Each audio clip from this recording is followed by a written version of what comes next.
cuando te enteras esto de tus riñones, ¿qué pasa adentro? Pues me enteré ya sintiéndome realmente mal, como decía, estoy muy cansada, no tenía energía y sentía muchísima ansiedad y yo no sabía por qué, y la ansiedad era mi cuerpo diciendo aguas, algo está pasando, algo no va bien. Claro. Y pues sí, terminé en el hospital así agotada y estaba absolutamente anémica y decían, ¿pero por qué? Y vieron que estaba soltando proteínas en la orina y bueno, que ya no estaban funcionando los riñones y en muy poco tiempo fue progresando la enfermedad hasta que ya dijeron, ya ahora sí ya no funcionan para nada, los dos riñones además. ¿Al mismo tiempo? Al mismo tiempo. Wow. Y cuando logró este cometido el lupus, que es una cosa muy extraña, se duerme. Como que dice, ya logré lo que quería y ya, y se queda como muy tranquilito. Ok. Y ahí es donde se vuelve la historia a la vez, la historia como más hermosa y a la vez como lo más difícil para mí, porque tuve que entrar en hemodiálisis, que te conectan a una máquina y la máquina hace el mismo trabajo que hace tu riñón. Ahí te conocimos. Cuando yo estaba en hemodiálisis. Y la sensación de la hemodiálisis es muy extraña, porque uno dice, bueno, pues nada más estás ahí, estás conectado. Pero hay algo que sucede a nivel emocional, es como mi cuerpo no funciona del todo. Y hay, no sé, es muy extraña la sensación cuando te sacan la sangre y te vuelven a meter la sangre. Pasas como por muchos cambios, se te sube la presión, se te baja. Y no tienes energía, las cosas ya no te saben igual, es como si poco a poco la vida, tú sientes como en tu cuerpo la vida se te está yendo. Y dijeron que solo había una manera ya de salvarme la vida, porque mi cuerpo tampoco reaccionaba muy bien a la hemodiálisis, y esa era de que se hiciera un trasplante, o sea, de que alguien me diera un riñón o que consiguiéramos el riñón de alguien que acababa de fallecer para que me lo dieran a mí.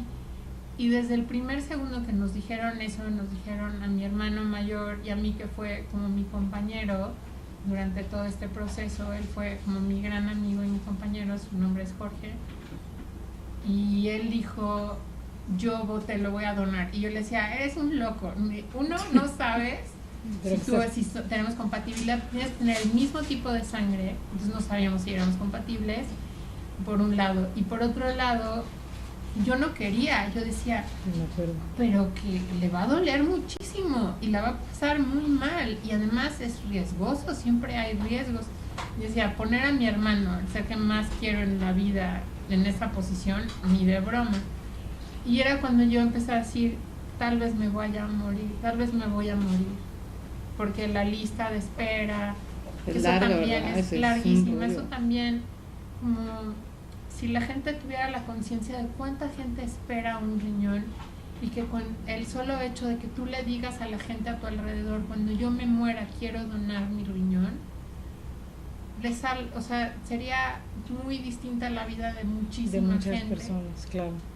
Es un hecho muy sencillo, puedes o llenar una... No, ya me explicaron que si, haz de cuenta, yo ante notario lo hice, pero mi familia dice no importa. Entonces más bien hay que convencer a la familia que esté enterada, claro, que esa era tu voluntad, para que cuando a la familia le pregunten, claro, diga sí, aunque hayas dejado escrito, si la familia dice no es no. Entonces es más importante que la familia esté...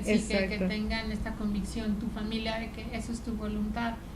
Y no solo eso, sino pensar que a través de tu muerte puedes salvar la vida de otra persona. Seguir dando vida, ¿no? Y puedes seguir dando vida, me parece una cosa maravillosa. Claro. Y bueno, yo estaba en este conflicto de que si se podía, si no se podía. Nos hacían pruebas y decían, es que no hay absoluta compatibilidad. Y mi hermano seguía neciando, aunque no haya absoluta compatibilidad, yo te lo doy. Porque... Sí. Y yo le decía, pero ¿por qué estás tan necio con esto? De modo, me vas a tener que dejar ir. Y le decía, no, ya es algo que yo quiero hacer, que yo tengo que hacer. Correr el riesgo, ¿no? Sí, exacto. Yo creo que no puedo no hacerlo. Y ahí fue cuando yo las conocí a ustedes, que llegaron a mi casa tan amorosas a hacerme Reiki. y a platicar conmigo sobre esta posibilidad de que yo me fuera a ir pronto. Y me llenaron como de mucha paz, de mucha tranquilidad al decir, tal vez haya llegado mi momento. Sí, vamos. No, sí fue una experiencia, de verdad, a nosotros nos marcó muy fuerte. Uy, sí, porque, muchísimo. pues sí, gracias a Dios tenemos esta bendición de ir a dar esta energía de Reiki, ¿no?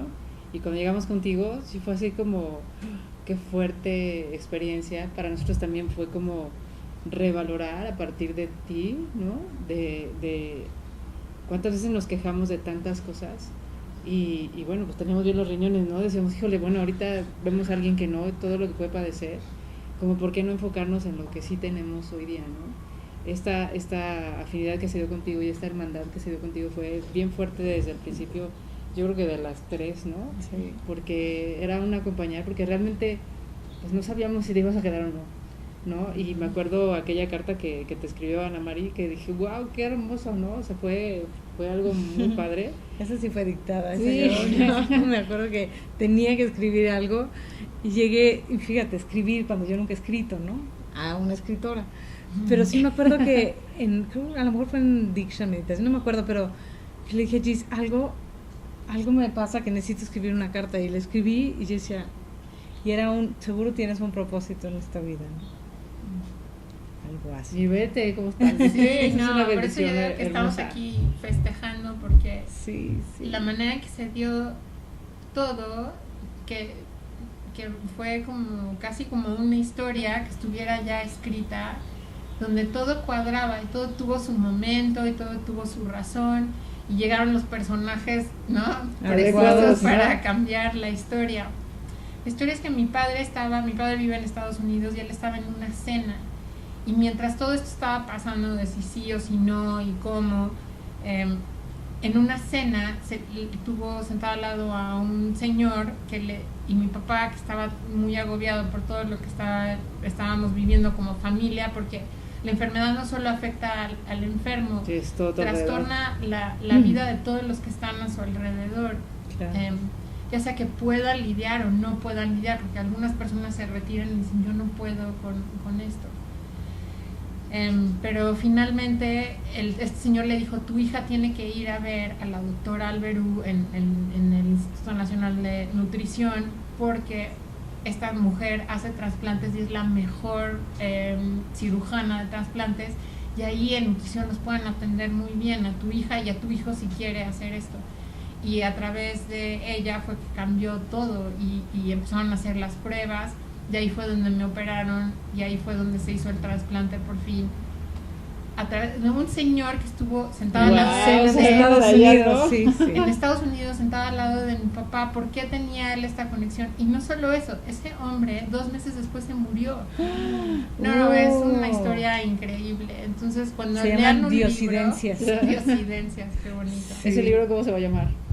Ese libro se llama Jack decía que su hermano era el mar.